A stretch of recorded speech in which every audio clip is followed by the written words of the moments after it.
Now, this is a really basic dish. This is the sort of working man's stew. This is basically pork boiled down with some simple ingredients and a boiled egg at the end. OK, great. But it starts quite simply. What I've got is some pork belly here. And what I'm going to do is cut it into squares. Because the name of this dish, and I won't try and pronounce it, is basically translate into squares of meat. So I've got some pork belly there that I've left the skin on. Now, if you want, you can take the skin off, but I like the gelatinous skin on it. To me, I love that sort of thing about pork. Look at that. Now, I'll just put that like that, and what I'm going to do now is season the pork, because, you know, I love putting salt on meat because we want to make it nice and tasty. This is your match made in heaven. Exactly. But you don't want to put too much salt on because we're going to add some soy sauce to it, and that's going to make it salty. Now, what I'm going to get you to do, Zoe, is I've got some spring onions here, chop them nice and fine, and then some ginger that I've peeled. If you can cut that nice and fine as well, that'd be perfect. I've got a pan on here that's nice and hot, and what I'm going to do is pop my pork straight in there. You can see that's quite hot. It's starting to smoke straight away. I don't even have to worry about oil, but I'm going to put just a touch in there just to get it rolling along.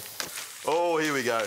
There you go, some serious heat for your pork now. Serious searing, and I reckon if I shook that pan enough, it would ignite into flames, but I won't do that. And all I want to do with this is just brown this off. You can see already it's browning off. Just a touch of oil is all I needed. Now, this pork will render down a little bit of fat, which is a good thing. And what I've got here is some onion, because this is what we're going to flavour the stock with. Lovely. Because what I'm going to do is sear the pork like that, and then pop it into a pot with some of this onion that I'll slice nice and thin on an angle like this.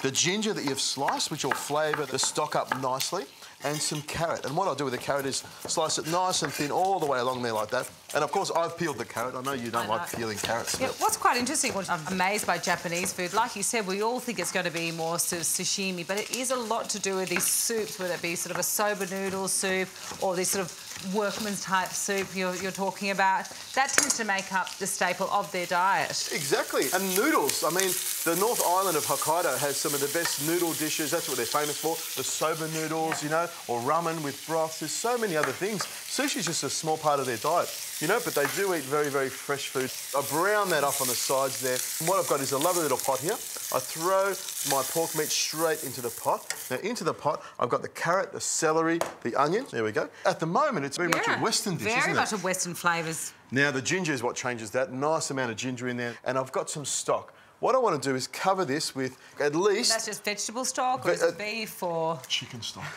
Beautiful, delicious chicken stock. What I want to do is at least cover it because this is going to cook for about 2 hours, simmering away gently so the pork becomes nice and tender and the skin on top of it becomes nice and gelatinous. Best way to keep those nutrients and that flavour is to cook slowly. Oh, I love it. And then some mirin, a nice half a cup of mirin in there, which is nice and sort of sweet. And of course, some soy sauce. Now, you don't want to add too much of it at this stage because it is quite salty. But as this simmers down, the soy sauce, the mirin and all those vegetables and flavours will sort of go into the pork, infuse it if you like to call it that. Now that'll simmer away. In about 2 hours, we'll come back when the pork is nice and tender. We'll add the rest of the ingredients and we'll enjoy a beautiful pork braise.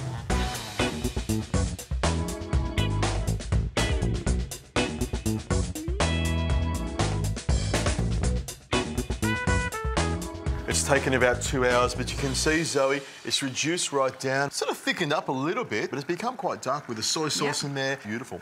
Now, this is how we finish it off. We've got a couple of boiled eggs here. Interesting. This is all about protein. This is the working man. He's got to get back into the factory or back on the tools to produce whatever he has to. It's better to boil them elsewhere, peel them, and then just pop them in there. Now, what I've got is some green vegetables, and you can use anything you want. You've got spinach, silver beet, I've got some bok choy, some gailan here, and I've got some spring onion here. If you can cut that nice and fine for me, we'll put that through. And what I'll do is just peel off a few of these outer leaves and cut them nice and fine. And what I want to do is throw these green vegetables in at the last minute so that they sort of, you know, stays nice and sort of green and crunchy and nice and healthy. It certainly is. I mean, apart from the pork being incredibly high in fat, it's a pretty good dish. Oh, it's lovely. Now, I've got some ginger here. I'm just going to slice the ginger nice and fine all the way through there like that. It smells nice, that ginger. Now, if you wanted to serve with rice or with noodles, you could. But, you know, I like to eat it just on its own, you know, with a nice spoon to lap up the juices. And I'm just going to stir that into it because I want the spring onions to just soften up a little bit. But you can see it's sort of really thickened up. It has indeed. Now, what I'll do is I'll grab an egg here, pop an egg out into my bowl. And normally I'd have a nice big bowl of this, huge one, but I'll just do a dainty little bowl here because... This is the correct portion size. There we go. Well, this is for you anyway. I'm going to have the rest of it there, sitting there. Got 2 little eggies in there, a couple of bits of pork, all those lovely things. Look at that. Looks like a great dish, doesn't it? I reckon with a nice, cold, Japanese beer in one hand, chopsticks in the other, and a spoon to lap it up. Now, see how the meat just falls apart? That's the trick, you know. You want to make sure that the pork just falls off the bone or falls apart so it's nice and tender. The flavour's really nice. Like you said, the mirins create a little bit of sweetness in it.